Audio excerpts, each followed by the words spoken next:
Donc l'Aconcagua, c'est le plus haut sommet des Amériques, qui est situé en Argentine, et il culmine à 6962 mètres. Donc il est situé à la frontière avec le Chili. Et donc ce qu'on a voulu faire en allant là-bas, c'est que c'était compliqué comme ascension, parce que ça a pris 3 semaines. Donc, ça a pris 3 semaines, et en raison du fait que c'est un sommet assez élevé, donc on a dû s'adapter progressivement à l'altitude. Donc comme vous savez, plus vous montez en altitude, plus vous perdez finalement de la pression atmosphérique, moins il y a d'oxygène dans l'air, et donc vous êtes obligé de vous acclimater, et votre corps est obligé alors de compenser, de créer finalement des réponses compensatoires au manque d'oxygène, dont la création de globules rouges. Et donc on est par exemple resté 4 jours au camp de base, qui est situé à 4400 mètres, qui est le deuxième camp de base le plus élevé du monde, après celui de l'Everest.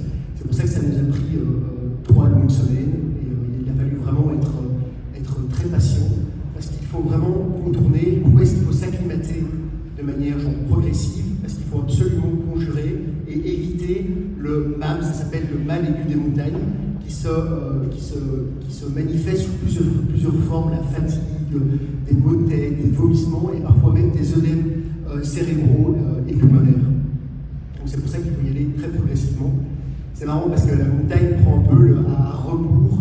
La société contemporaine, c'est soit lent et tu vaincras, alors qu'on nous dit toujours dans la société aujourd'hui, soit rapide et tu vaincras. Donc là, il faut vraiment anesthésier sa frénésie pour aller un peu plus lentement. Alors, pourquoi la montagne? C'est une bonne question. Figurez-vous que moi, j'aime bien la montagne depuis longtemps, parce que j'étais en Suisse quand j'étais jeune, mais je n'ai pas vraiment voulu faire un sommet c'était pas très spontané chez moi, c'est mon meilleur ami, donc Harold qui est venu, qui a fait allons faire ce sommet, allons faire un peu de d'alpinisme en haute montagne. Et je trouvais ça très attirant parce qu'on est tous les trois finalement assez fascinés. J'étais progressivement fasciné par le caractère âpre, indomptable, très sauvage de la haute montagne. C'est vraiment un milieu, un univers très envoûtant, totalement en dehors de la civilisation. Et donc ça a finalement infusé en nous, et ça nous fascine de plus en plus quand on rentre dans cet univers.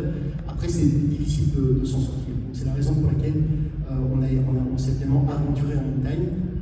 Et personnellement, moi aussi, j'ai toujours été très séduite par cette jolie phrase du philosophe Bachelard qui dit qu'il y a vraiment une attraction pour le mouvement vertical des cimes.